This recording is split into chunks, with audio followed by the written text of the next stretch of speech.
Bismillahirrahmanirrahim. Assalamualaikum warahmatullahi wabarakatuh. Waalaikumsalam warahmatullahi wabarakatuh. Waalaikumsalam. Wabarakatuh. Ya, selamat pagi teman-teman semuanya. Alhamdulillah kita diberi nikmat kesehatan dan juga kesempatan untuk bisa bertemu lagi di pagi ini di mata kuliah fisiologi untuk topik ke-6 ya. Kita akan belajar hari ini tentang sistem saraf. Nah, nanti untuk fisiologi sistem saraf ini memang kita bagi menjadi 2 pertemuan karena cukup banyak materinya. Nanti untuk yang pertemuan pertama ini kita akan membahas tentang struktur jaringannya seperti apa, kemudian sistem kerja neuron sebagai unit kerja terkecilnya dari jaringan saraf itu seperti apa. Nah, kemudian nanti di minggu depan pertemuan yang sistem saraf yang kedua kita akan belajar tentang ada pembagian sistem saraf pusat dan sistem saraf tepi. Nah, nanti kita akan belajar lebih dalam lagi apa sih bedanya di keduanya. Bagaimana mengaturnya tuh kok berbeda seperti apa. Seperti itu. Nah, sebelum kita mulai untuk pembelajarannya, kita buka dulu dengan basmalah. Bismillahirrahmanirrahim. Dan silakan berdoa sebelum belajar. Berdoa dipersilakan.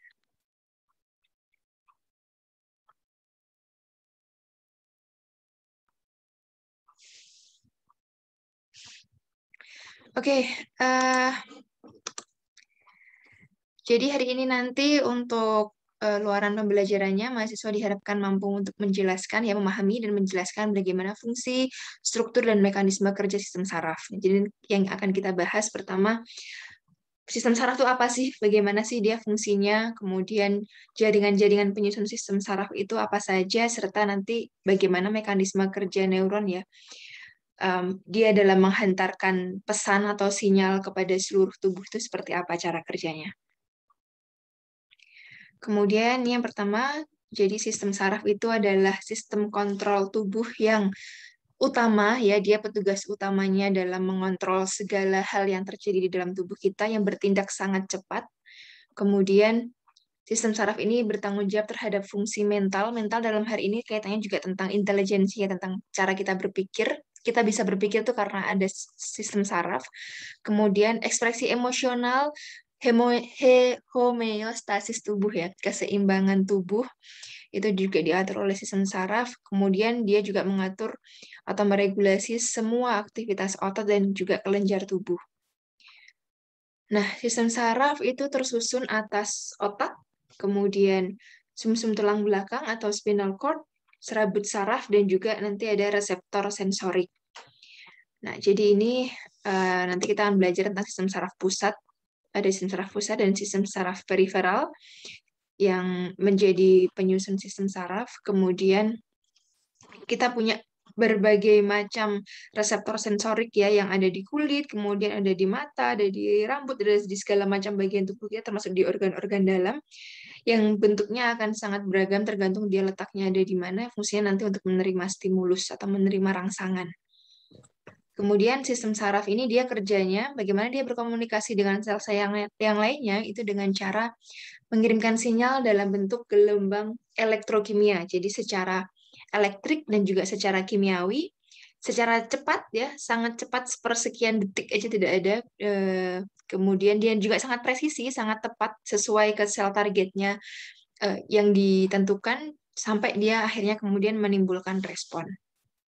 Nah, jadi setiap pikiran kita, setiap emosi kita, dan setiap aksi kita itu sebenarnya merefleksikan aktivitas sistem saraf yang ada di dalam tubuh kita.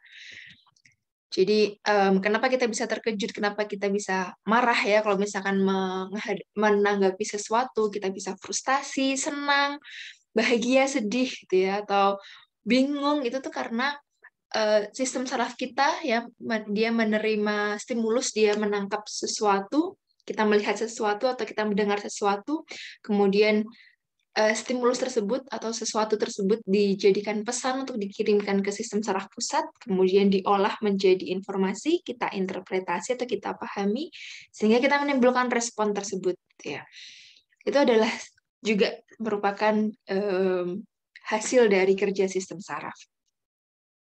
Atau misalkan kita lapar gitu ya, terus kita jadi kebayang berbagai jenis makanan, atau misalkan sebaliknya kita ngelihat orang makan, misalkan nonton video mukbang gitu ya, terus kemudian kita ikutan lapar gitu.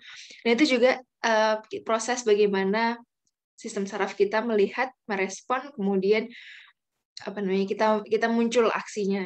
Atau misalnya kita bersin kan kita nggak ini ya, nggak merencanakan ya, saya pengen bersin gitu kan enggak ya. Dan itu kita tidak bisa kita atur juga ya, respon-respon biologis refleks dari tubuh kita ketika bersin. Nah, itu juga sistem saraf juga.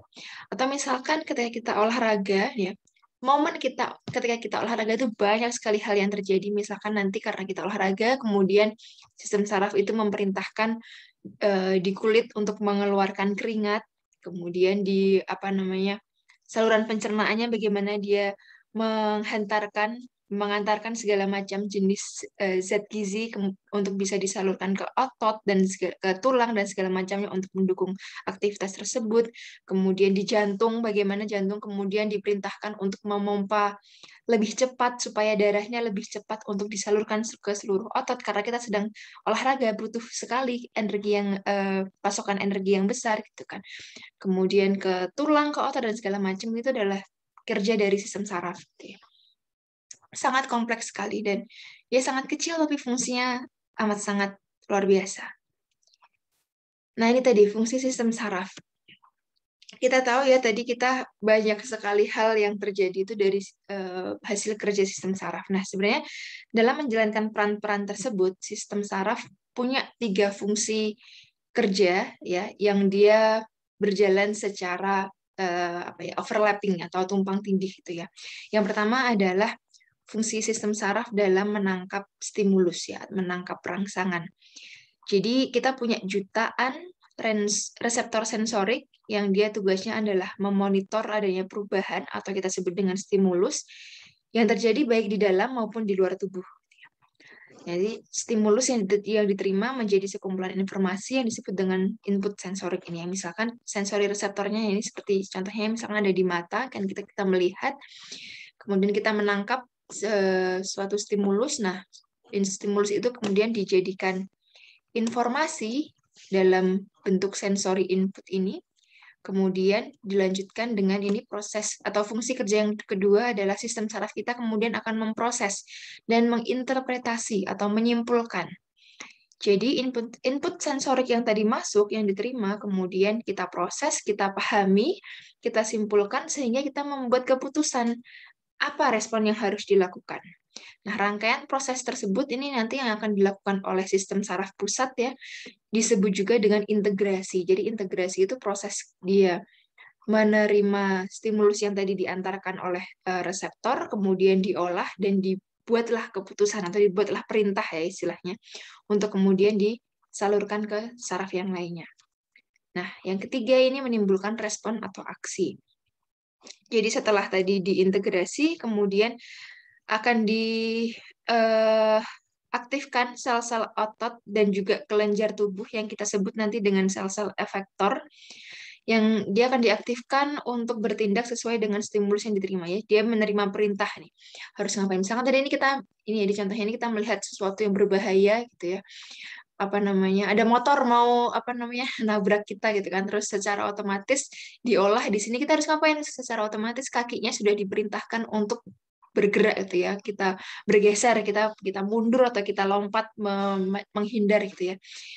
Itu adalah proses menimbulkan respon atau aksi. Dan proses tersebut disebut juga motor output atau motor response gitu ya.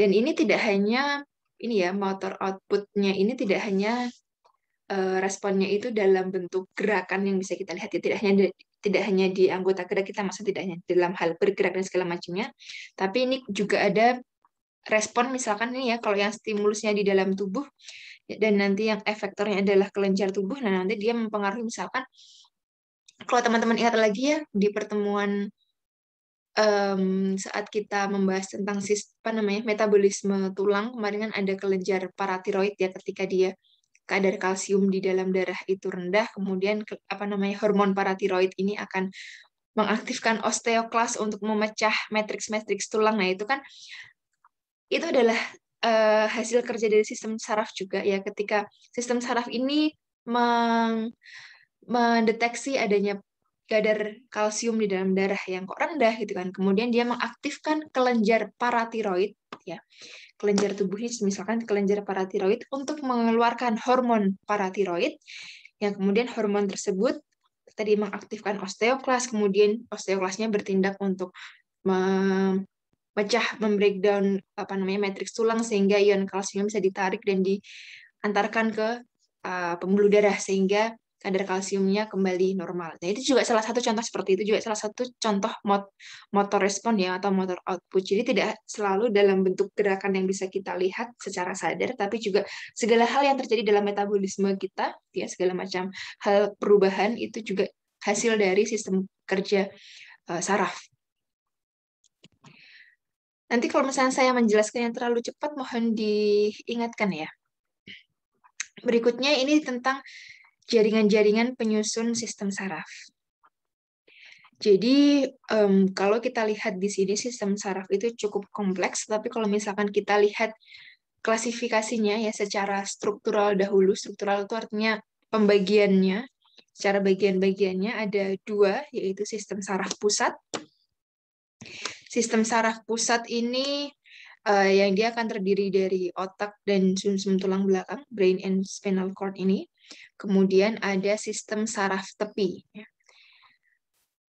Kemudian secara fungsinya, klasifikasinya ini terutama yang di sistem saraf tepi, ya sistem saraf tepi ini ada yang divisi sensorik dan juga divisi motoriknya. Ini kalau bahasa Inggrisnya agak annoying ya karena bedanya sebenarnya cuma di bagian depannya ya, dan ini pun kalau di bahasa Inggris kan menyebutnya ini efferent, ini efferent ya.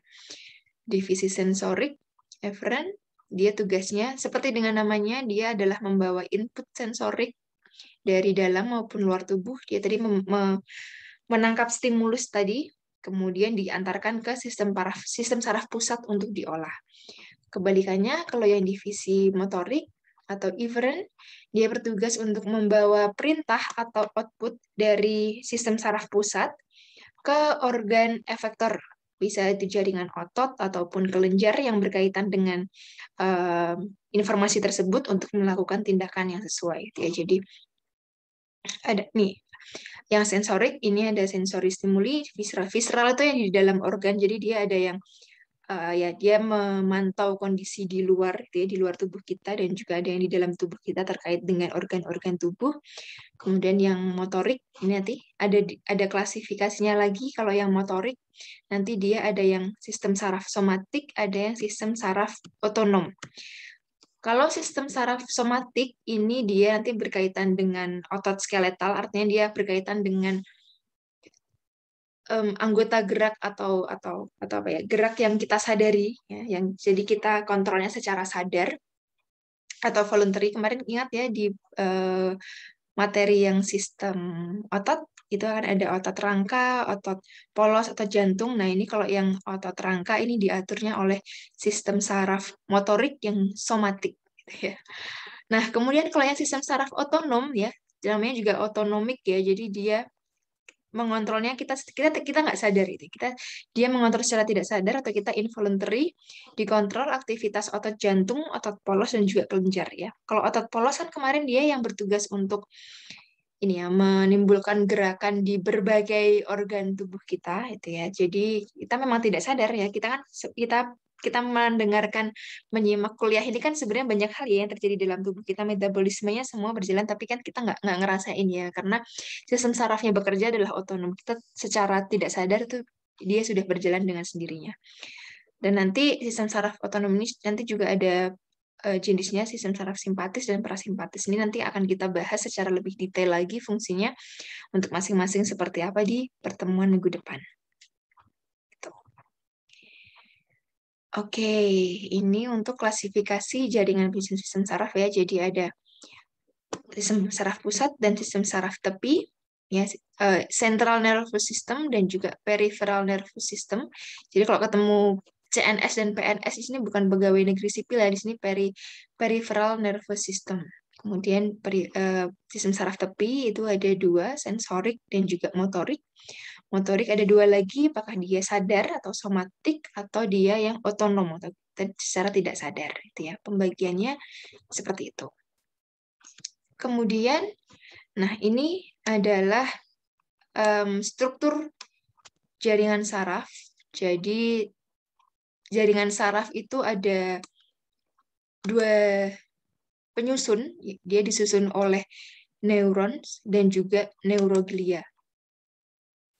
Apa bedanya? Ya, kalau yang neuron itu adalah sel saraf yang bertugas untuk menghantarkan sinyal. Jadi dia yang tugas utamanya untuk mengirimkan sinyal. Ya. Sementara kalau yang neuroglia atau disebut dengan glia, itu dia nggak bisa menghantarkan sinyal. Nah, yang neuron ini ya, kalau yang gambarnya, ilustrasinya yang di sini, neuron ini dia nanti terbagi menjadi tiga, ada yang tadi ya sensorik, motorik, dan nanti juga ada interneuron, dia yang menghubungkan antara keduanya itu. Sementara kalau yang neuroglia atau kita sebut dengan glia, dia adalah supporting cell atau sel-sel yang mensupport, sel-sel yang fungsinya untuk mendukung kerjanya neuron. Dan dia hanya terdapat di sistem saraf pusat, di otak dan di sumsum tulang belakang. Nah, ini bedanya dengan neuron ya, dia memang tidak bertugas untuk menghantarkan impuls saraf. Tapi kemudian dia punya fungsi apa setelah itu gitu kan? Dia punya fungsi untuk menjaga homeostasis sistem saraf, artinya dia menjaga keseimbangan ekstraseluler yang mengelilingi neuron ya, seperti contohnya ini dia akan menghubungkan neuron dengan pembuluh-pembuluh darah yang lainnya, atau kemudian dia nanti ada fungsinya untuk apa ya, sebagai sistem pertahanan dan segala macamnya. Kemudian dia mendukung aktivitas neuron secara fisik maupun metabolik. Nanti ada yang bertugas dia untuk melindungi bagian-bagian neuron, kemudian dia mempercepat proses neuron dalam mengantarkan impuls saraf dan segala macamnya. Kemudian dia juga mendukung fungsi sinapsis neuron, dari proses neuron untuk menghantarkan gelombang elektrokimia tadi ke neuron lain atau ke sel-sel yang lainnya. Itu fungsinya neuroglia. Jadi seperti namanya supporting cell ya, dia mensupport fungsi neuron dalam menghantarkan impuls saraf. Nah, kalau ini adalah kalau kita pengen lihat struktur anatomi dan fungsinya, fisiologinya dari satu serabut saraf atau satu neuron ya, satu neuron itu apa saja. Yang pertama kita ada badan sel atau sel body atau soma. Fungsinya adalah sebagai pusat metabolisme sel saraf tersebut ya. Jadi dia isinya adalah ada inti selnya atau nukleus, kemudian di sini ada mitokondria. Mitokondria nanti dia sebagai pusat produksi energi ya. Kemudian ada substansi-substansi lain yang ada di dalam sitoplasmanya ini yang sebagai intinya semuanya ini adalah untuk fungsi metabolik dari satu sel saraf ini. Nah, kemudian selanjutnya ada cabang-cabang ini ya, namanya dendrit. Jadi ada dendrit-dendrit ini di badan sel. Dendrit ini dia fungsinya untuk dia menerima sinyal elektrik dari neuron yang lainnya, kemudian menyampaikan sinyal elektrik tersebut ke badan sel. Nanti kemudian selanjutnya akan dihantarkan tuh ke selanjutnya. Jadi terus saja berlanjut seperti itu. Kemudian ada akson, ini kalau dilihat bagiannya yang warna kuning ini ya, kuning memanjang ini sampai ke ujung, ini sampai ke yang akson terminal, ini adalah satu ini ya, sepanjang akson ya. Jadi ini akson itu mulai dari akson hillock ini sampai ke akson terminal itu adalah akson namanya ya. Jadi nanti dia yang apa namanya, sinyal impuls sarafnya ya secara elektrik nanti akan dihantarkan lewat akson ini seperti itu. Nah, kemudian ini di akson terminal ini dia nanti yang ujung-ujung aksonnya yang dia juga ada apa namanya serabut-serabutnya ini, dia nanti di ujung-ujungnya ini di akson terminalnya ini mengandung neurotransmitter asetilkolin ya. Kemarin kita sudah bahas tentang asetilkolin. Jadi dia adalah molekul kimia yang nanti kemudian molekul itu juga jadi sinyal atau jadi pesan yang akan dikirimkan ke neuron lain atau ke sel-sel yang lain sebagai sinyalnya untuk melakukan aksi. Nanti dihantarkan ke sel target. Di sini nanti di akson terminal ini. Kemudian akson itu ini kan ada biru-biru ini ya, gelunduan-gelunduan ini, ada selubung-selubungnya. Ini dia di akson itu, di sepanjang aksonnya dia diselubungi oleh Schwann cell. Jadi Schwann cell itu adalah Sel yang menyelubungi serabut saraf ini, menyelubungi akson, dan bentuk selubung mielin ya. Jadi dia ada selubung mielin ini. Dan dia berperan untuk melindungi serabut saraf serta mendukung proses transmisi impuls saraf. Jadi dia juga protektor sekaligus nanti dia membantu mempercepat proses transfer sinyal tadi. Jadi semakin cepat dia proses transmisinya. Itu ya, jadi kalau kita pahami untuk struktur anatomi dari satu sel neuron itu dan fungsi-fungsinya apa saja. Tadi ada badan sel, kemudian ada dendrit untuk menyampaikan sinyal elektrik ke badan sel, kemudian ada akson nanti dia untuk jalur penyampaian transmisi impuls saraf tadi, kemudian akson terminalnya nanti dia tempat untuk neurotransmitter asetilkolin yang akan dihantarkan ke sel-sel yang lain, serta akson itu dilindungi atau diselubungi oleh swan cell yang bentuk selubung mielin ya. Itu ya. Jadi kalau misalkan ditanya nanti struktur anatomi dari satu sel neuron itu apa saja ya, setidaknya ada 4 ya, 5 bagian ini. Kemudian jenis neuron ya. Tadi kita kan tahu neuron itu ada yang sensorik, ada yang motorik, dan juga ada yang interneuron. Oke, kita bahas satu-satu. Untuk neuron yang sensorik atau yang efferent, ya seperti gambarnya di sini, jadi dia sebagian besar dia terletak di sistem saraf tepi kecuali bagian akson terminalnya.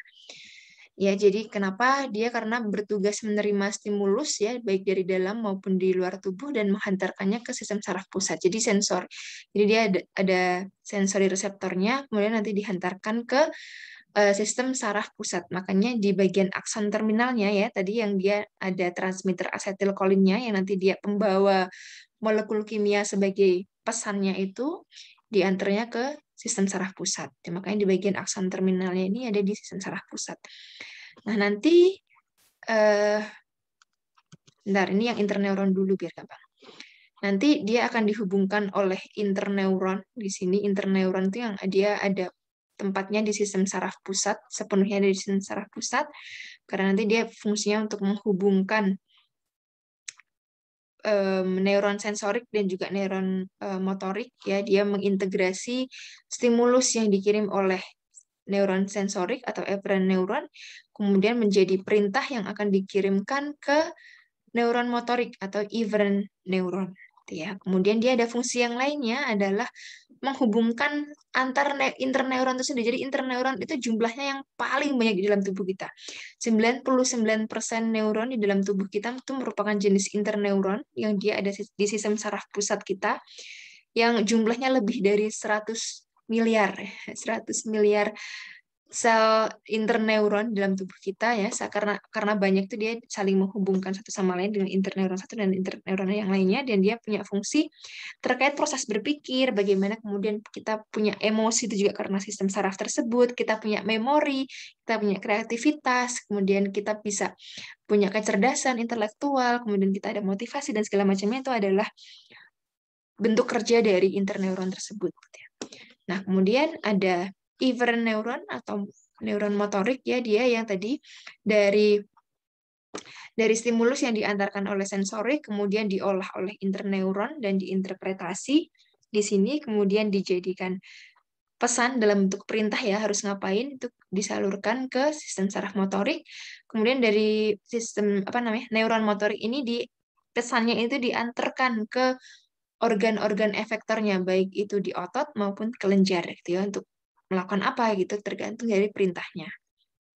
Jadi dia sebagian besar untuk yang motorik ini terletaknya di sistem saraf tepi kecuali badan sel ya.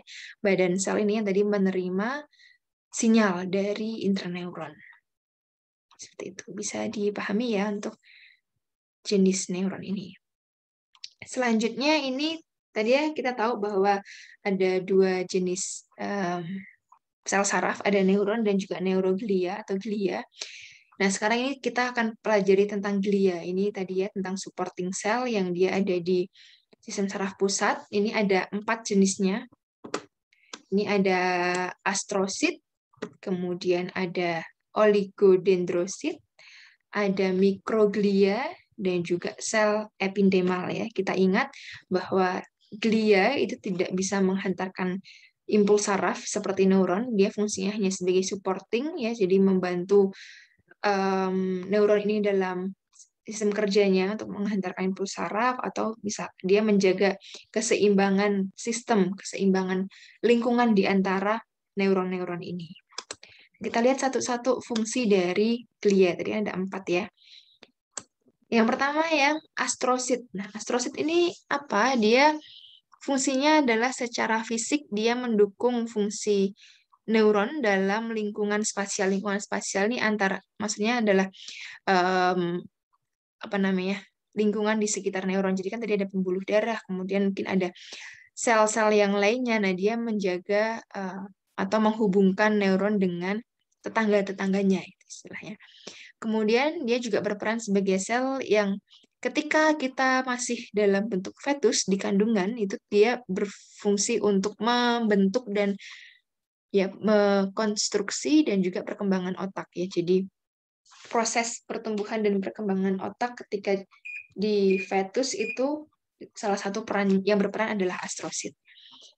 Kemudian dia juga punya fungsi untuk menginduksi pembentukan blood-brain barrier atau lapisan pembatas antara pembuluh darah dan jaringan otak.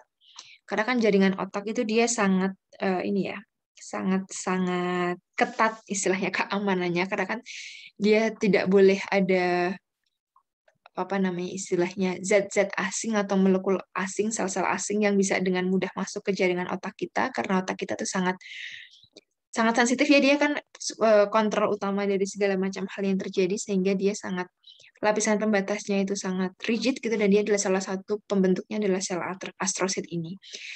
Kemudian dia juga punya fungsi untuk mengambil dan mendegradasi neurotransmitter asetilkolin ya, ini ya, yang telah dilepaskan untuk diolah kembali menjadi neurotransmitter baru oleh neuron. Jadi kemarin kalau kita ingat di proses hantaran neurotransmitter asetilkolin itu kan setelah asetilkolin itu menempel di reseptor, kemudian dia nanti akan ada yang diambil dibalikin lagi ke akson terminalnya, ada yang dia dipecah dulu, degradasi, kemudian diolah kembali menjadi asetilkolin yang baru.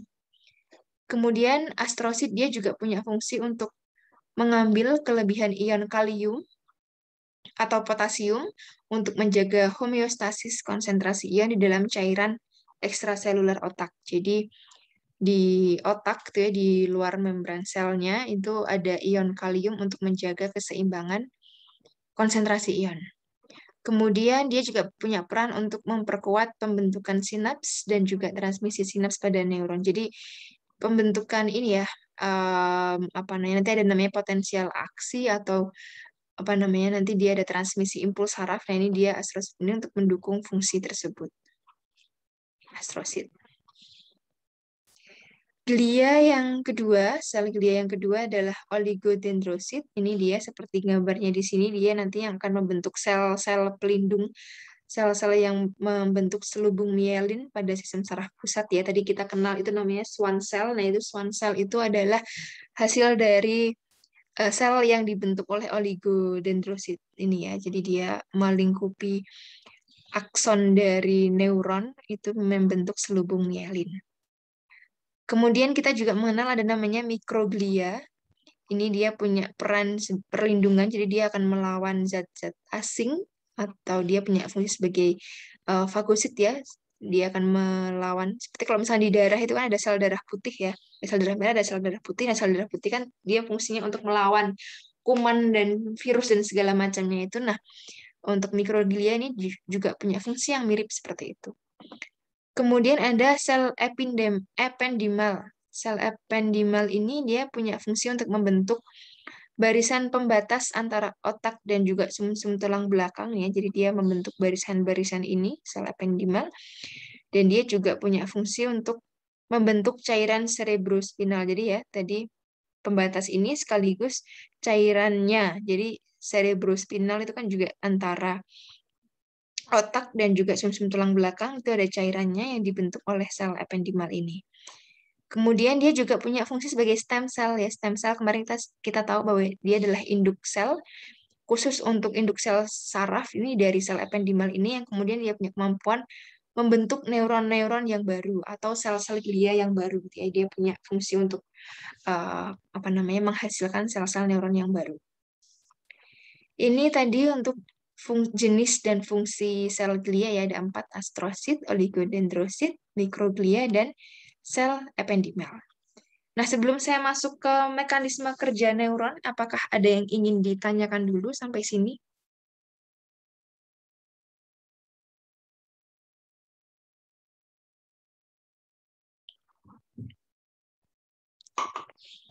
Belum ada, Bu. Ya, silakan, Dek.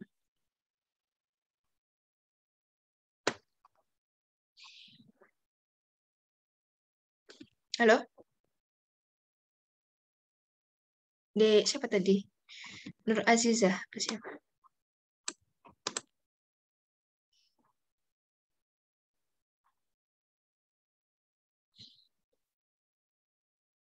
Gimana? Apa Enggak, Ibu. keputusan? Tadi cuma bilang belum ada yang bertanya. Gitu. Oh, belum ada. Oke. Nanti kalau ada pertanyaan silahkan disampaikan ya, atau ditulis di chat juga bisa. Saya lanjutkan dengan mekanisme kerja neuron. Untuk yang pertama kita perlu ketahui dulu bahwa neuron itu punya dua karakter ya, dua karakter fungsi yang terkait dengan fungsinya. Yang pertama adalah iritabilitas dan yang kedua adalah konduktivitas. Nah, itu apa? Jadi iritabilitas itu adalah kemampuan neuron untuk merespon stimulus ya, menangkap stimulus, kemudian mengubahnya menjadi impuls saraf ya, iritabilitas. Kemudian kalau konduktivitas itu adalah kemampuan saraf untuk mengantarkan impuls saraf tadi ke neuron-neuron lain atau ke sel-sel otot lain dan juga kelenjar targetnya. Ya, jadi punya dua karakter, dia harus punya iritabilitas atau sejauh mana kemampuan dia untuk merespon stimulus dan mengubahnya menjadi impuls saraf, dan juga bagaimana dia konduktivitas, dia mampu untuk menghantarkan impuls saraf tersebut ke neuron-neuron lain atau efektor ya, organ efektornya baik itu otot maupun kelenjar. Nah, dalam proses transmisi impuls saraf tersebut itu merupakan proses elektrokimia. Ya. Kenapa dikatakan elektrokimia? Jadi ya terjadi ada proses listrik atau elektro dan juga kimia. Ya. Yang elektro itu yang kapan? Itu kan proses elektronya itu adalah saat impuls saraf itu ditransmisi di sepanjang neuron dalam bentuk muatan listrik atau potensial aksi. Ini kita ketemu lagi dengan potensial aksi. Kemarin di sistem otot juga sudah ya. Kemudian ada proses kimia atau dengan ada molekul kimia di sini yang berkaitan. Tadi kita tahu ada neurotransmitter asetilkolin yang kemudian ditransfer antara sel sebagai bentuk komunikasi atau pengiriman sinyal tersebut ya. Jadi dia proses elektronya ketika impuls tersebut atau sinyal tersebut diantarkan di sepanjang neuron tadi ya lewat akson tadi, itu adalah proses elektriknya. Kemudian proses kimiawinya adalah ketika di gambarnya nih ya, ini kan akson terminal ya ini. Ini nanti kan ada kemudian ada celah-celah sinapsnya itu ya yang nanti neurotransmitter asetilkolin itu akan ditransfer ke sel berikutnya. Nah, itu adalah proses kimiawi. Jadi ada elektro dan kimia, elektrokimia.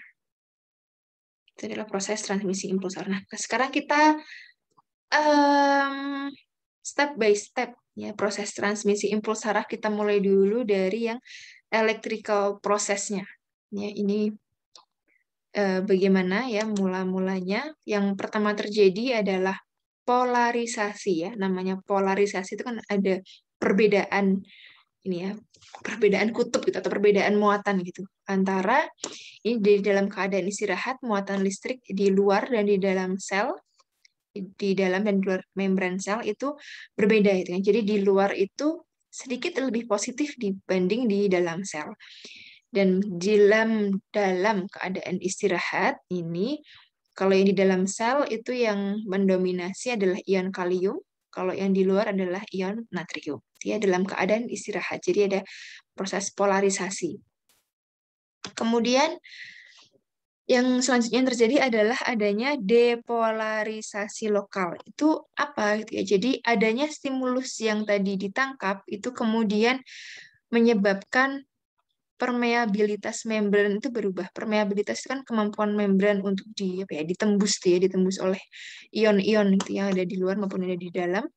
Di bagian yang spesifik, misalnya di bagian ujungnya itu. Kalau misalnya tadi dilihat itu kan dari badan neuron, kemudian ada akson hillox itu ya, nah itu di bagian mulai dari pangkalnya itu dia mulai permeabilitas membrannya akan berubah sehingga ion natrium ini yang awalnya tadi di luar, dia akan berdifusi masuk ke dalam membran sel secara cepat. Kemudian karena natrium ini masuk, ini muatan listrik yang ada di dalam membran menjadi sedikit lebih positif di bagian yang ini saja, di bagian yang spesifik ini. Makanya dikatakan lokal. Ya, dia masih di bagian tertentu ini, pada bagian spesifik. Selanjutnya, depolarisasi ini berlanjut, kemudian terjadi potensial aksi. Nah, jadi ketika stimulus itu sudah cukup kuat ya, kita stimulusnya sudah cukup kuat, depolarisasi kemudian akan sepenuhnya terjadi dan merubah polaritas membran sehingga potensial aksi itu terjadi ya. Sehingga ini mulai nanti akan mulai terjadi ada potensial aksi sehingga potensial aksi yang selanjutnya akan disebar ya, menyebar. Ya, sebentar. Menyebar. Jadi tadi yang depolarisasi yang awalnya kan cuma di sini saja, kemudian dia akan merembet, jadi bagian yang sampingnya itu kemudian permeabilitasnya juga akan berubah sehingga natrium juga nanti akan masuk.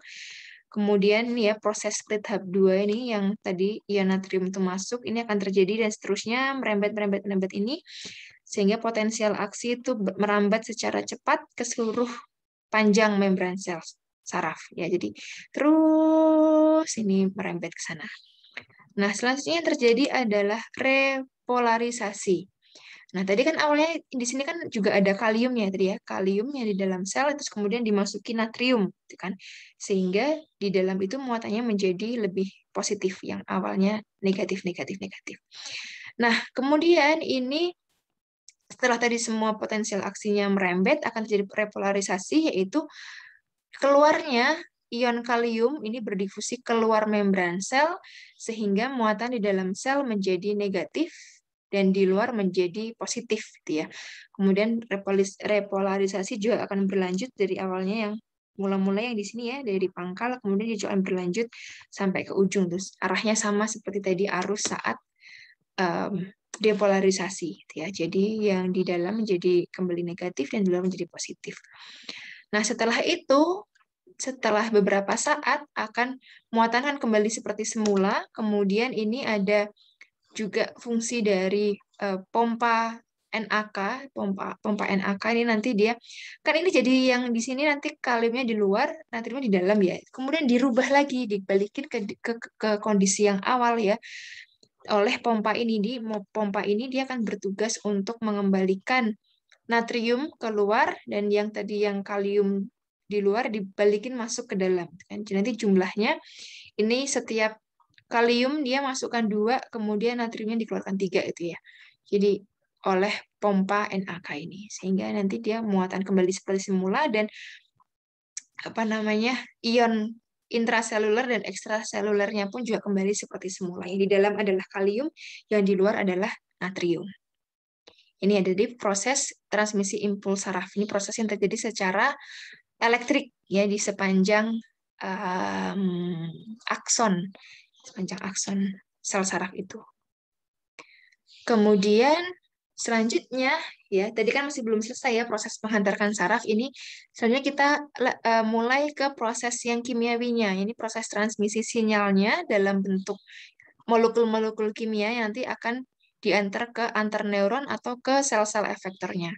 Apa yang terjadi ya ini mirip seperti saat kemarin di neuromuscular junction itu ya yang di kalau misalnya yang apa namanya kenapa sel otot bisa berkontraksi itu kan juga karena ini kan karena sel saraf ini kan. Nah, ini prosesnya adalah ini kalau misalkan potensial aksi tadi ya yang dari apa namanya secara elektrik tadi dari badan sel kemudian sudah diantarkan impuls sarafnya sudah diantarkan ke sepanjang sel ini kemudian nyampe di akson terminal ya. Kemudian sampainya potensial aksi di akson terminal ini akan memicu pembukaan kanal ion kalsium. Kemudian kan ion kanal kalsium nanti akan masuk ke akson terminal ini dan dia akan memicu peleburan vesikel-vesikel nih ya. Vesikel-vesikel ini akan dileburkan, kemudian asetilkolinnya akan lepas ya. Ya, asetilkolin akan lepas dari vesikel-vesikel ini, kemudian vesikelnya akan melebur di membran plasma yang ada di dalam akson terminal. Kemudian ini asetilkolin dia akan dilepaskan keluar membran sel melalui celah sinaps ya. Ini celekuan-celekuan ini jadi itu adalah celah sinaps. Kemudian dia akan diterima oleh reseptor di membran sel penerimanya ini ya.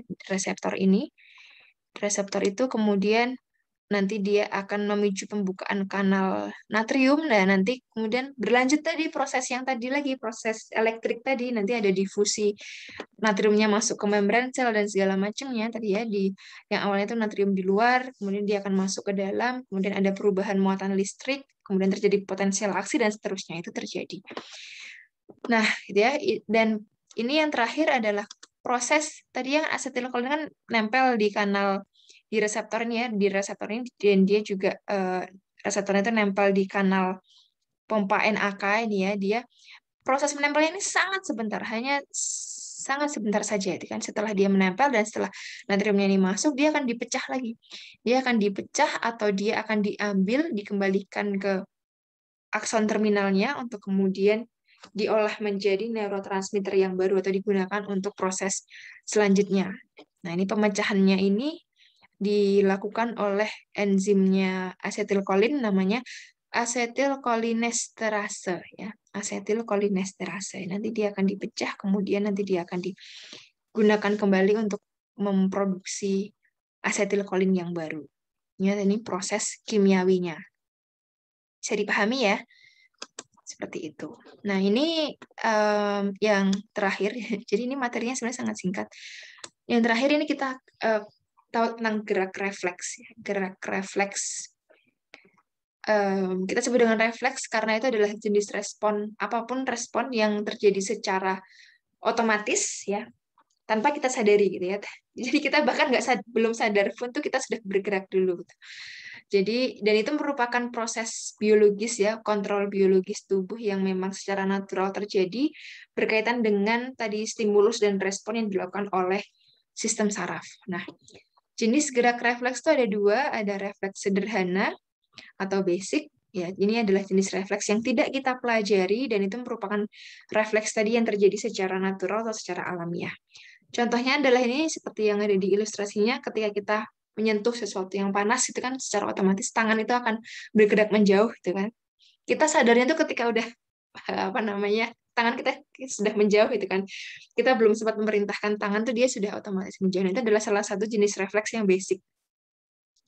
Nah, refleks yang kedua adalah refleks yang dipelajari atau acquired atau condition reflex. Ini adalah refleks yang dia itu terbentuk akibat dari proses pembelajaran atau proses latihan-latihan sebelumnya yang terakumulasi sehingga istilahnya sistem saraf itu seperti punya memori gitu ya. Dia terlatih kemudian sehingga tanpa kita perintah pun dia sudah bergerak seperti otomatis gitu karena dia sudah dirangsang atau diberikan stimulus secara terus-menerus dan berkelanjutan. Ini contohnya kalau misalkan kita lihat pemain piano itu ya, pianis itu kan kalau dia main piano dia udah nggak ngelihat apa segala macam, udah ada jari-jarinya itu kan bermain di atas tuts piano itu kan dengan sangat lihai dan nggak berpikir kan, ya dia berjalan seperti itu saja ya, karena itu merupakan hasil dari proses latihan yang begitu panjang dan diulang-ulang sehingga jari-jarinya itu punya memori gitu. Muscle dan juga sistem sarafnya di jari-jari itu punya memori harus seperti apa, itu secara refleks dia bisa bergerak seperti yang telah dia lakukan sebelum-sebelumnya. Nah, itu adalah refleks dari yang kita pelajari. Termasuk kita misalkan belajar berpikir itu kan juga salah satu stimulus ya. Jadi kalau misalkan kita setiap hari buka materi ini fisiologi itu kan, nanti setelah beberapa lama kita bahkan bisa hafal itu ya materinya gitu, habis tentang ini apa, tentang ini apa segala macam. Itu juga salah satu juga refleks dalam hal berpikir ya, karena kita hasil dari pembelajaran yang terus-menerus, stimulus yang terus-menerus kita terima. Nah, 5 komponen yang berperan dalam gerak refleks ini ya, seperti yang tadi ya, sudah kita pelajari yang tadi ya, ini disebut dengan reflex arc. Yang tadi ada reseptor yang dia akan menerima stimulus, kemudian jalur saraf sensorik atau eferen yang dia akan menyalurkan stimulus tersebut ke sistem saraf pusat. Kemudian ada pusat integrasi di mana dia akan mengolah stimulus tersebut dan dia buatlah perintah yang akan disalurkan melalui jalur saraf eferen atau motorik yang kemudian nanti nyampe ke efektor, ke sel-sel ototnya atau kelenjar yang berkaitan untuk kemudian melakukan tindakan ya. Jadi dalam sepersekian detik ya, ketika reseptor suhu yang ada di permukaan kulit kita itu dia mendeteksi ini terlalu panas, gitu ya. Dia itu stimulusnya kemudian akan diantar ke sistem saraf pusat kita di otot dan juga sistem tulang belakang. Kemudian dia diinterpretasikan bahwa itu adalah sesuatu yang berbahaya, itu adalah suatu ancaman, sehingga tangan harus menjauh gitu kan. Jadi sel-sel otot langsung diperintahkan untuk bergerak menjauhi benda panas itu. Ya, itu adalah gerak refleks yang merupakan respon biologis secara otomatis yang dilakukan oleh tubuh kita. Seperti itu. Nah, ini ada sedikit video animasi. Nanti semoga sinyalnya kuat. Untuk jadi hanya untuk gambaran saja. Bentar, ini kelihatan nggak ya videonya di layar teman-teman? Enggak, Belum, Bu. belum, sebentar.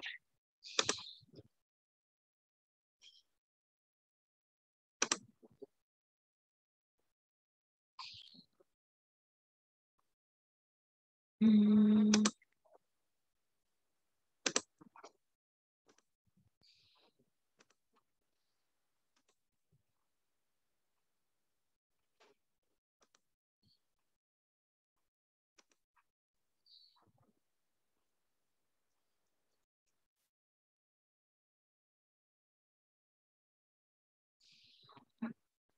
Wait, kenapa? Oke.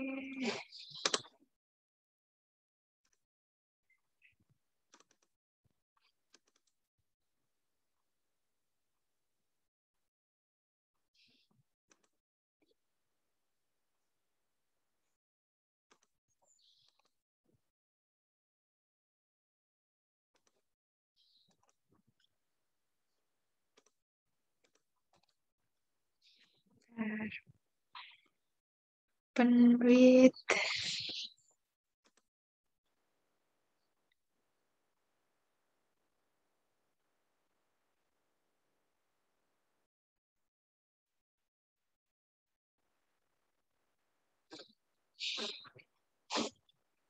Belum mau ya.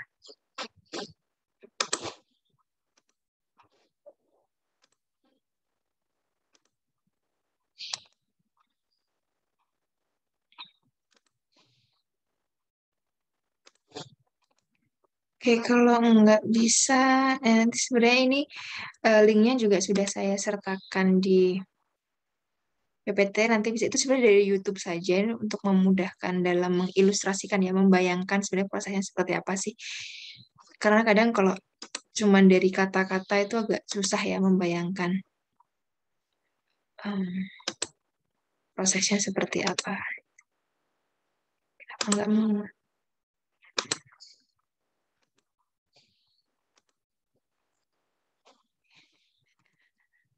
Sepertinya agak susah.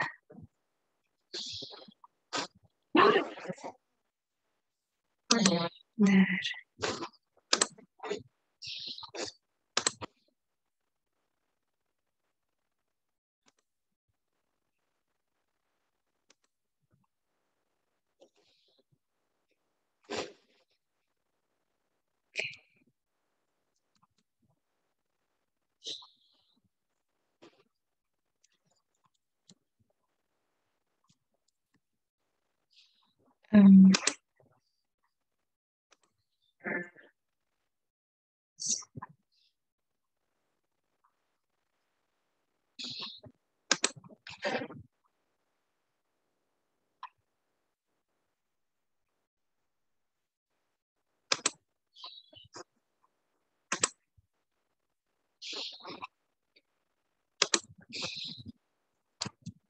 Bentar ya.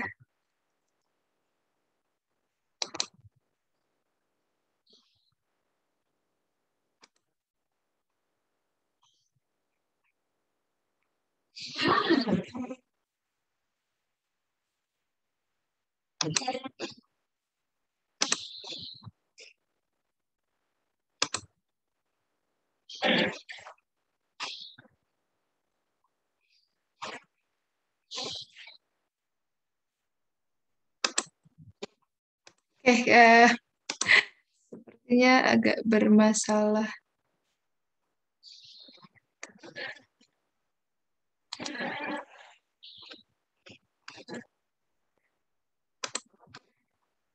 Nggak usah pakai ini aja, nanti silahkan di...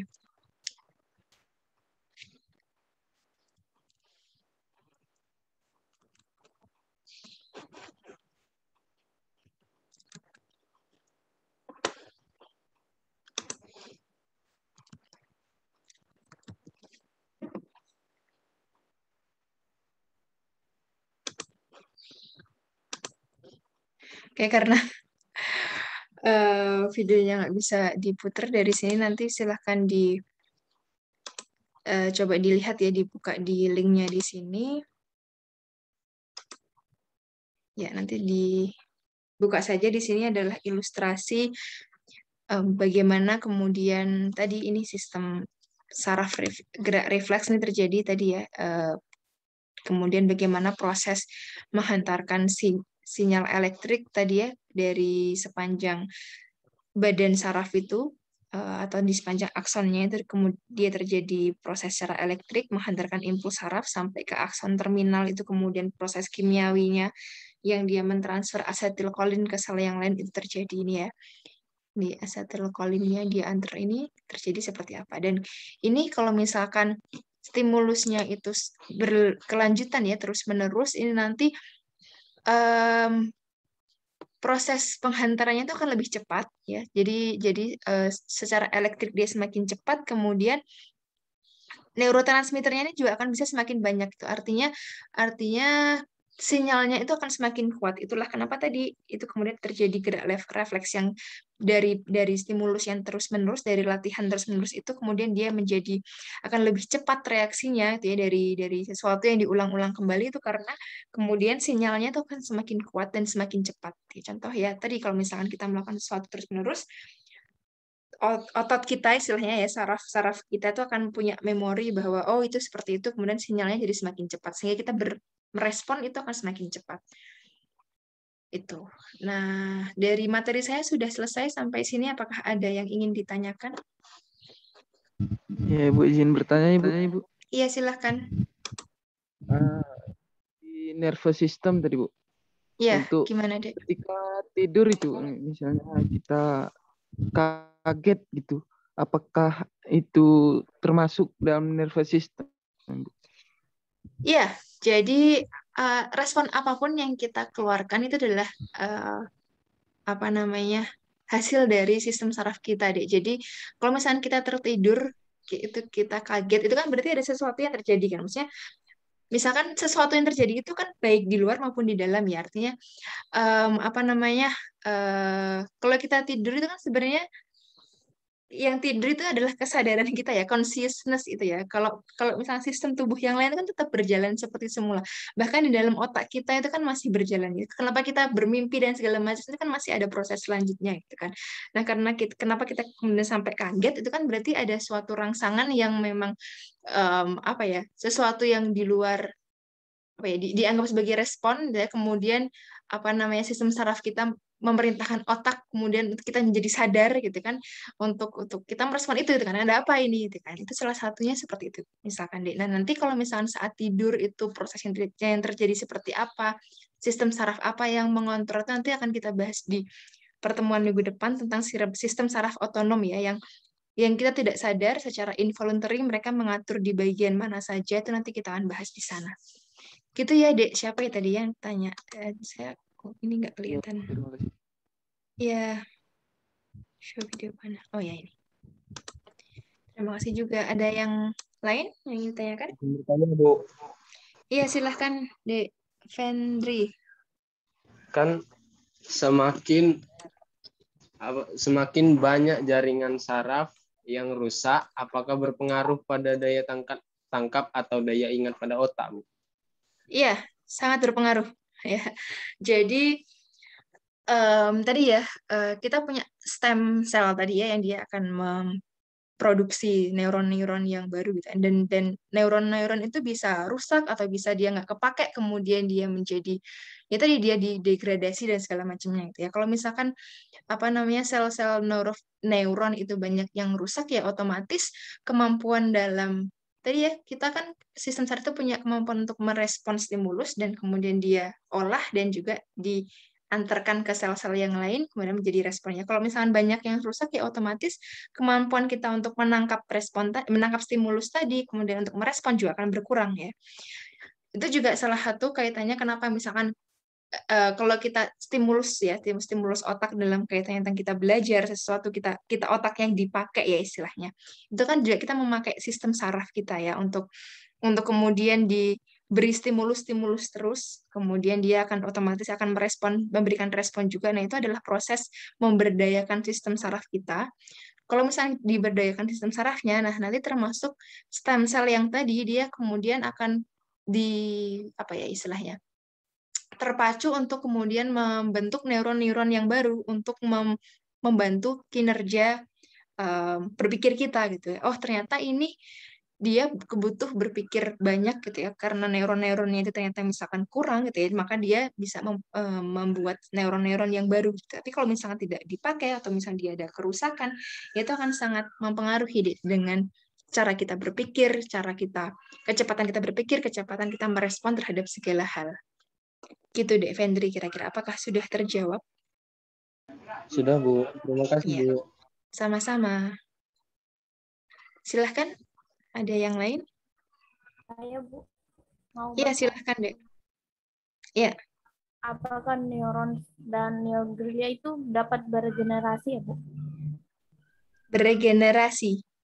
Ya. Dia bisa dibentuk oleh dari stem cell yang baru, tapi sebenarnya kalau misalkan kalau regenerasi itu kan berarti kemudian dia mati, kemudian muncul sel yang baru gitu ya. Kalau itu saya kurang paham deh apakah misalnya proses pertumbuhan ya istilahnya. Kalau dulu yang kita di sel tulang itu kan ada ya yang apa namanya osteosit itu tuh dia mulai dari osteoblast dan apa segala macam itu. Tapi kalau yang sel saraf ini kok saya kurang begitu paham dia prosesnya awalnya seperti apa ya dari apakah sebelum neuron itu dia ada bentuknya yang lebih muda atau kemudian dia nanti ada bentuk matangnya bagaimana kemudian dia mati dan dia muncul lagi seperti apa saya kurang tahu tetapi dia bisa muncul neuron-neuron baru atau sel-sel dia yang baru itu bisa diproduksi oleh tadi sel apa tadi namanya ependimal tadi ya yang dia sebagai stem cell-nya. Gitu deh Nurul, kira-kira apakah cukup terjawab pertanyaannya? Kasih, Bu. Ya, Iya, Bu. sama-sama. Monggo yang lainnya, kalau ada yang mau Izin bertanya. dikonfirmasi. Iya, silahkan deh, Nur Aziza. Feni, Bu. Oh, Feni. Iya, silahkan Feni. Saat kita bersin itu kan mata kita tertutup ya, Bu, ya. Nah, jika mata kita terbuka, apakah bola mata kita bisa lepas, Bu? Terima kasih, Bu. Oke, terima kasih. Saat kita bersin, mata kita tertutup ya.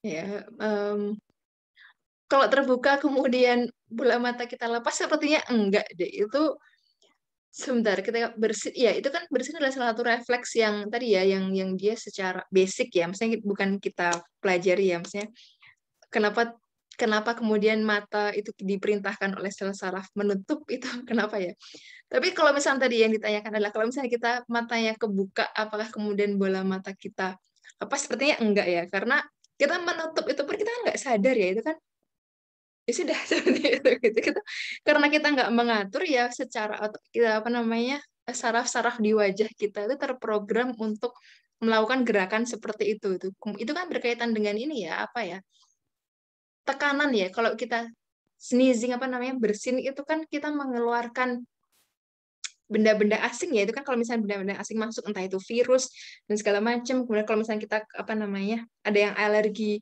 polen itu apa sih, serbu-serbu bunganya, itu kan dia adalah bersin, itu adalah usaha dari tubuh kita untuk mengeluarkan benda-benda asing yang kok dia masuk hidung supaya nggak berkelanjutan atau segala macamnya, itu dia keluarkan gitu. Nah, itu adalah proses pressure ya, jadi pressure dari dalam untuk dikeluarkan. Nah, mungkin kenapa kita kemudian menutup, itu adalah salah satu bentuk dia menekan gitu ya, menekan apa namanya, segala macam otot di wajah kita itu termasuk ikut menekan supaya tadi apa namanya, kemudian dia bersin dan zat-zat asing tadi keluar gitu. Tapi kalau yang tadi ditanyakan, apakah kemudian kita emang bisa ya kalau bersin matanya terbuka gitu? Apa kita bisa mencoba itu ya? Karena itu adalah salah satu refleks yang secara natural, apa, proses yang terjadi akan seperti itu.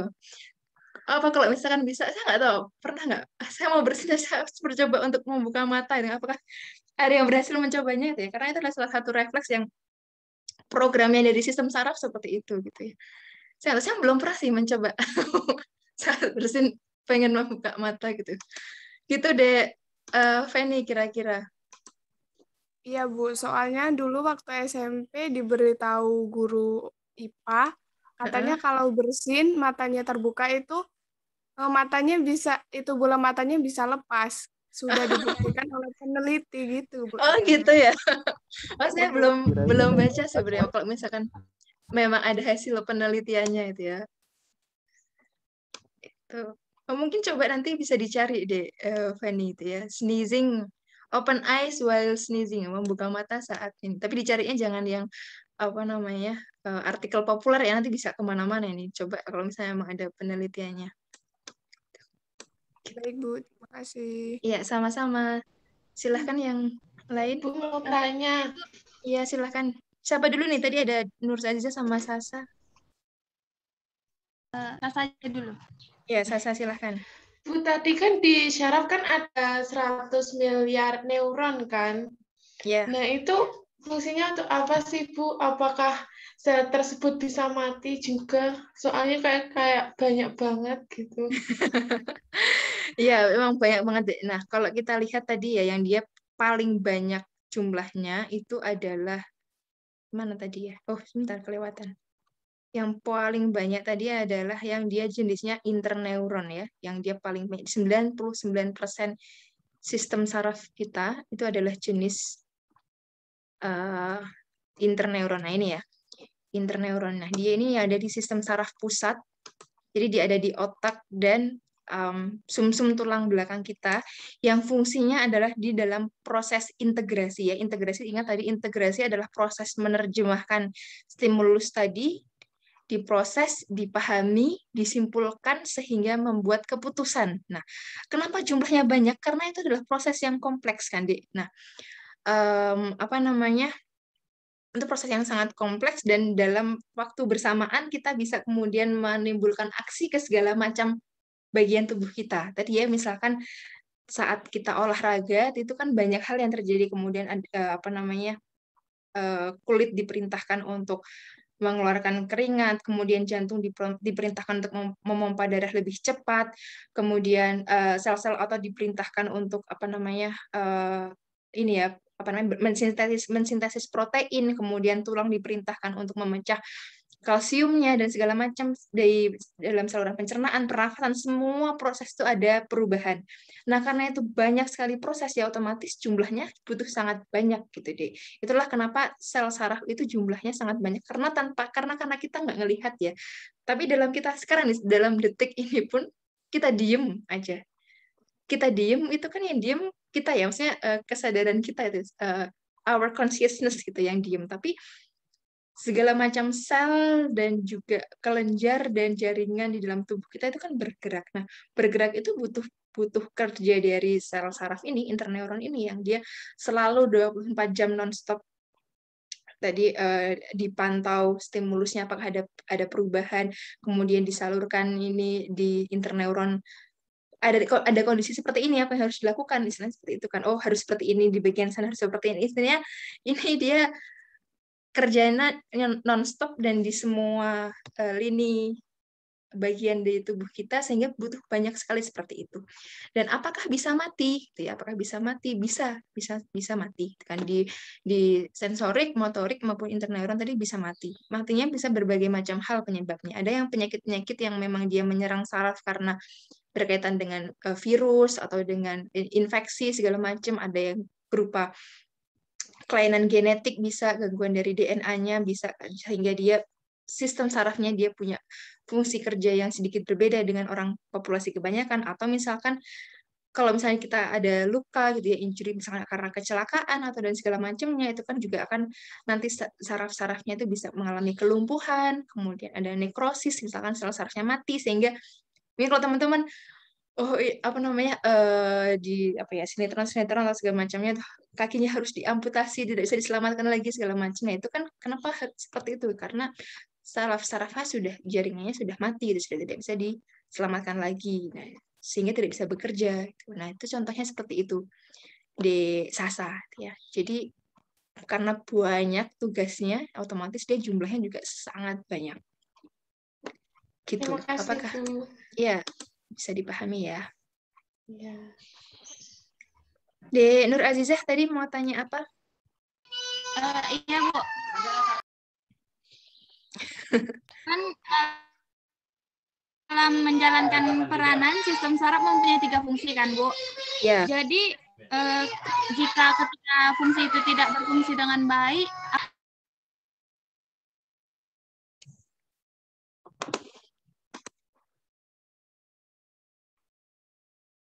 jika tidak berfungsi dengan baik,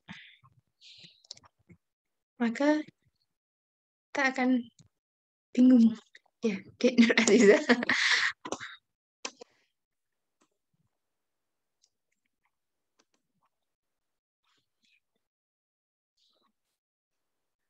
Halo, Dek, apakah masih ada di sini? iya, Ibu. Iya, tadi gimana, Dek? Kalau ada fungsi yang tidak berjalan dengan baik? Ya, kalau dari 3 fungsi tersebut ada salah satu yang tidak berfungsi, itu apa yang terjadi, Bu? Ya, dia akan tergantung ya, misalkan misalkan dia ada gangguannya di mana, misalkan dia gangguan di sensori reseptor, misalkan di kulit ya, misalkan ada di kulit kita itu yang di bagian permukaan tertentunya, karena kan misalnya kan di kulit itu kan ada sensori suhu, sentuhan, dan juga segala macam jenisnya itu ya, rasa sakit itu kan mungkin kalau biologi zaman SMA mungkin sudah pernah ya sedikit dipelajari itu ya, kalau misalnya di bagian tertentu itunya itu ya, ada kerusakan atau apa, sehingga kan dia tidak bisa menerima stimulus ya, otomatis tidak ada bagian dari sistem saraf yang dia bisa menjalankan fungsi menangkap stimulus ya, karena stimulusnya nggak bisa ditangkap ya, jadi ya kita tidak bisa merasakan apa-apa ya, karena nggak nyampe pesan yang harusnya tadi. Biasanya itu misalnya suhu dingin gitu ya, suhu dinginnya karena di permukaan kulit kita sensori suhunya itu mengalami kerusakan misalkan karena ada luka dan segala macam, nggak kerasa itu perubahan suhu yang dingin yang biasanya kerasa itu nggak nyampe di kita, nggak kita rasakan karena stimulusnya nggak ditangkap, dan otak karena nggak ada informasi kan, nggak ada informasi yang disalurkan ke sini, jadi tidak ada perintah apapun yang kemudian akan diberikan juga, jadi kita nggak ngerasain apa-apa istilahnya. Atau misalkan di bagian integrasinya yang bermasalah gitu, misalnya di bagian otak kita atau di sumsum tulang belakang kita gitu ya, kita ada rangsangan, ada stimulus, ada informasi, kemudian bisa diolah, tapi karena pusat pengolahannya bermasalah, kemudian tidak bisa dilakukan apa-apa gitu ya. Jadi tidak akan berfungsi secara optimal ke proses keseluruhannya. Jadi ya itu akan sangat berakibat, kita tidak bisa melakukan respon, kita tidak bisa merasakan apa yang seharusnya kita rasakan. Termasuk juga kalau misalkan di dalam metabolisme ya, misalkan contoh yang kalau misalkan insulin ya, kalau misalnya teman-teman tahu yang orang diabetes itu kan penyebabnya macam-macam ya. Bisa yang paling umum kalau yang diabetes tipe 2 itu karena sensitivitas insulinnya itu berkurang. Nah, insulin itu dipengaruhi juga, dia adalah sarafnya di situ kan dia mendeteksi peningkatan kadar gula darah ya, karena peningkatan kadar gula darah, maka ada perintah kepada kelenjar pankreas namanya, kemudian dia mengeluarkan insulin, kemudian insulin itu bekerja untuk menangkap tadi kelebihan gula darah. Nah, kalau misalkan yang motor outputnya ini di apa namanya, yang diabetes ada gangguan di sini sehingga insulinnya tidak bisa bekerja dengan optimal, sehingga dia tidak bisa menangkap kelebihan gula darah, otomatis gula darahnya akan selalu tinggi itu di dalam pembuluh darah. Itu yang terjadi di orang diabetes seperti itu. Jadi kalau misalkan salah satu fungsinya tidak bisa berjalan, ya fungsi ketiganya jadi akan terhambat gitu. Gitu deh, Nur Aziza. Oke, terjawab. Oke, terima kasih. Selanjutnya ini ada pertanyaan dari De Irawati Imron. Mohon maaf Ibu, izin bertanya kenapa ya kalau kita sedang duduk diam, kantung mata tiba-tiba gerak sendiri. Itu ini ya, apa sih namanya? Kedutan itu ya. Kedutan ini ya. Nah, itu apa ya? Twitching istilahnya. Itu macam-macam. Itu gerak biasanya itu karena kita itu ada gangguan biasanya karena kalau terutama itu magnesium kalau nggak salah, kalau kita kekurangan. Jadi kan sistem saraf itu nanti kita bahas di pertemuan berikutnya, zat gizi apa saja yang berkaitan dengan kerja sistem saraf gitu. Termasuk nanti ada magnesium di sini nanti berkaitan dengan konsentrasi ion tadi deh. Jadi kan di dalam sel saraf itu kan ada membran ya. Jadi ada membran di dalam dan di luar itu kan ada konsentrasi ion yang dia jaga secara normal. Nah, ketika kita ada twitch itu ya kedutan itu yang secara kita nggak sadar itu biasanya karena ada konsentrasi ion di sekitar saraf itu yang tidak normal gitu ya, baik itu kelebihan atau kekurangan, sehingga ya itu ada istilahnya kalau listrik itu muatan listriknya sedikit goyah gitu loh, jadi ada gangguan di situ biasanya. Kenapa? Makanya mungkin nanti akan dibahas di semester berapa ya, salah satu defisiensi zat gizi mikro itu adalah salah satu. Matikan kamera. Ada tanda-tanda klinisnya seperti ada kedutan segala macam tuh. Kalau saya nggak salah lah ya, itu adalah yang paling kelihatan tuh karena kekurangan magnesium, zat gizi magnesium. Itu kalau misalnya sering kedutan gitu. Itu De Irawati. Apakah bisa terjawab pertanyaannya? Ya Ibu, terima kasih. Iya, terima kasih juga. Silahkan yang lain, kita masih punya cukup waktu lumayan. Ibu, nanya dong. Silakan, Dek. Kak, kalau orang punya stroke itu kenapa ya dia susah ngomong? Ya, stroke itu nanti kan dia menyerang di sistem saraf pusat ya, Dek. Nanti kita akan belajar di otak itu kan ada part-part tertentu, dia punya tugasnya masing-masing ya. Nanti kan itu tergantung ya serangan stroke-nya di otaknya bagian mana, atau misalnya di susun tulang belakang bagian mana. Stroke itu kan artinya adalah dia kelumpuhan. Jadi kelumpuhannya bisa parsial, bisa total, atau bisa di cuman wajah bagian mana, atau anggota gerak bagian mana, itu sangat tergantung bagian sistem saraf pusat mana yang terganggu. Ya. Jadi kalau misalnya dia nggak bisa ngomong ya karena jaringan-jaringan saraf juga itu yang berkaitan dengan kemudian jaringan otot yang berkaitan dengan itu mengalami gangguan, jadi sehingga tidak bisa melakukan perintah untuk melakukan gerakan gitu ya, karena tadi kalau misalkan tidak ada sistem sarafnya di bagian itu terganggu, otomatis otot yang di bagian situ kan tidak menerima sinyal untuk bergerak, tidak ada terjadi potensial aksi tadi ya. Kalau kemarin lihat lagi kenapa otot bisa berkontraksi kan karena ada sinyal potensial aksi yang dari sistem saraf kan. Nah, karena tidak ada itu, ya otomatis dia tidak bisa bergerak.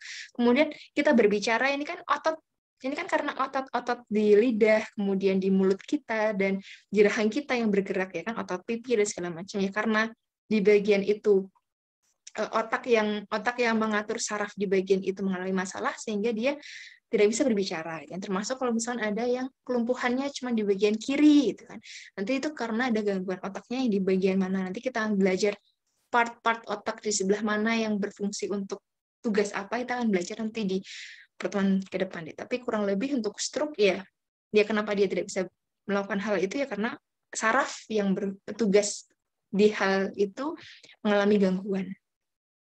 Gitu deh, Rosella ya tadi yang tanya. Iya, Bu. Makasih. Iya, sama-sama.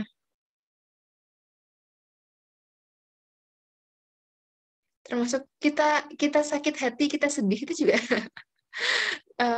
kita punya perasaan itu juga salah satu sistem saraf juga yang berfungsi ya.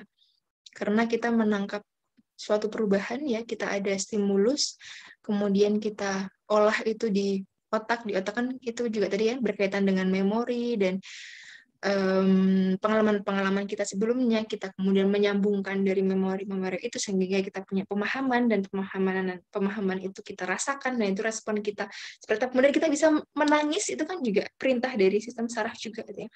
Menangis itu kan kita mengeluarkan zat-zat kimia ya. Kenapa kita menangis itu sebenarnya adalah respon tubuh untuk mengeluarkan nanti ada namanya chemical mind. Jadi itu cara-cara tubuh untuk merelaksasi saraf-saraf kita supaya dikeluarkan ada senyawa-senyawa kimia yang keluar dari tangis ya, dari di air mata, itu salah satu untuk merilekskan tubuh kita supaya tidak lagi merasa sedih gitu. Istilahnya sebenarnya seperti itu. Kalau misalkan dilihat dari segi anatomi dan fisiologi ya, dari ilmu kedokterannya, kenapa kita menangis itu karena itu adalah respon tubuh dari adanya stimulus. Ada lagi yang ingin didiskusikan?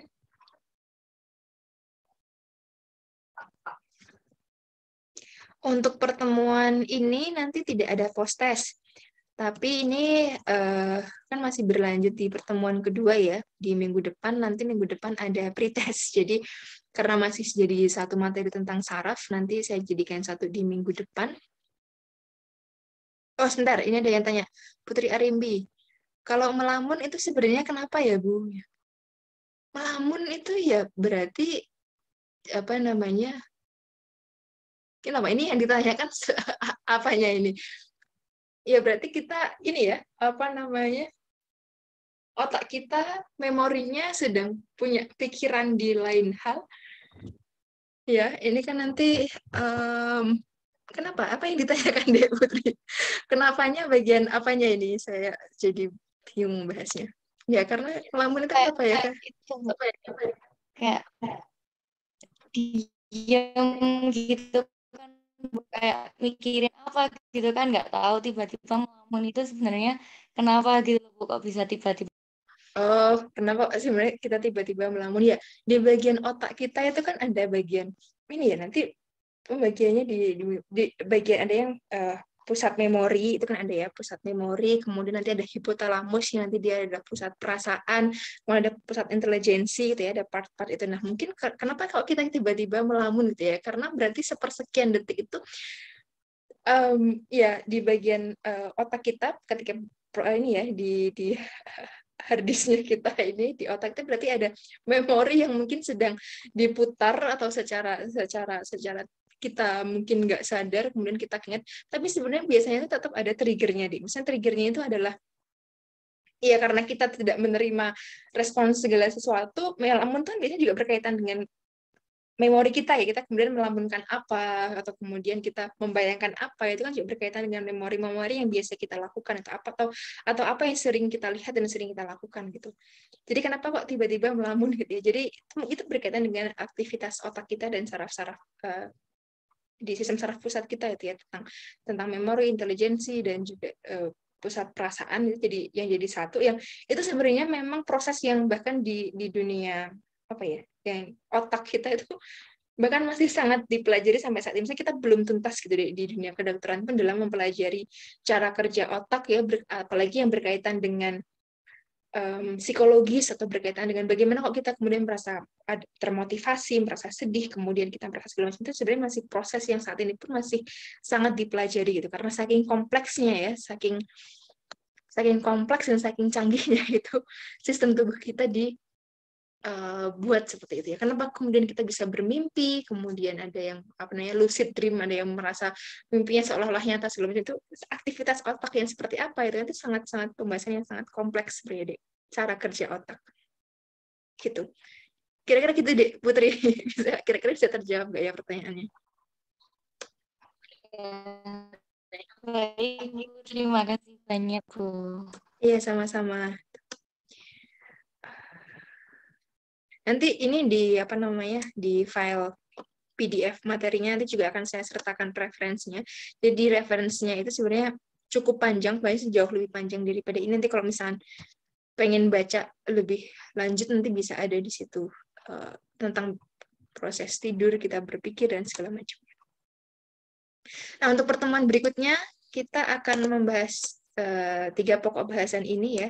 Nanti kita akan mempelajari lebih dalam tentang sistem saraf pusat yang tadi berkaitan dengan otak dan sumsum tulang belakang yang ini ya, dia sebagai pusat integrasi tadi. Kita akan belajar di situ, termasuk tadi beberapa pertanyaan nanti juga mungkin akan bisa terjawab di sini. Bagian-bagian otak itu apa saja, part-partnya itu bertugas untuk apa saja, kita akan bahas di situ. Kemudian kita akan bahas tentang peripheral nervous system, ini sistem saraf tepi, nanti kita akan berkaitan dengan sistem saraf otonom di sini. Jadi bagaimana metabolisme tubuh kita itu diatur oleh sistem saraf otonom ini. Ya, termasuk kita kan sebenarnya ini nggak ngerasain apa-apa kan kita, tapi tadi ya sudah sarapan gitu, sudah dicerna oleh lambung dan usus dan segala macam, jantung memompa darah, paru-paru pertukaran oksigen dan karbon dioksida di situ, kemudian otot-otot kita bisa bergerak dan segala macamnya itu diatur oleh sistem saraf otonom.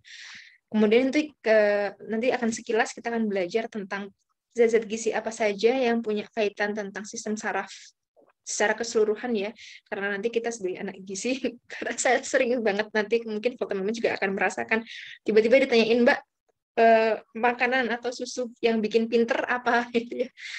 Nah, mungkin itu akan bisa terjawab di situ gitu. Apakah ada itu ya makanan yang bisa kita bikin pinter gitu, bikin nggak gampang lupa, bikin pinter dan segala macamnya itu apa saja itu ya. Nanti akan kita bahas di situ.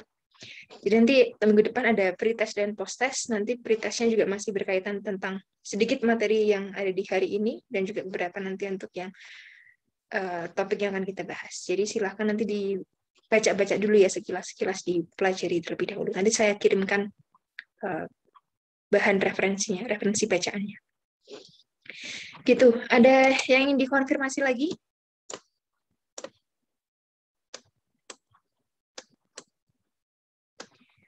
Kalau tidak ada, saya cukupkan sekian. Nanti kalau misalkan ada pertanyaan, seperti biasa bisa menghubungi saya lewat email, atau nanti bisa ditanyakan di Google Classroom. Ya, gitu. Baik, kalau sudah cukup, kita cukupkan dengan, kita akhiri dengan alhamdulillah ya, alhamdulillahirabbil alamin. Semoga apa yang kita pelajari pada pagi hari ini bisa berkah ya ilmunya, bisa kita pahami dengan baik dan juga bisa bermanfaat untuk diri kita dan juga untuk sekeliling kita itu. Saya akhiri, terima kasih banyak atas atensi teman-teman, dan juga mohon maaf apabila ada kekurangan dalam menjelaskan. Nanti bisa dibuka-buka ya yang link YouTube-nya tadi.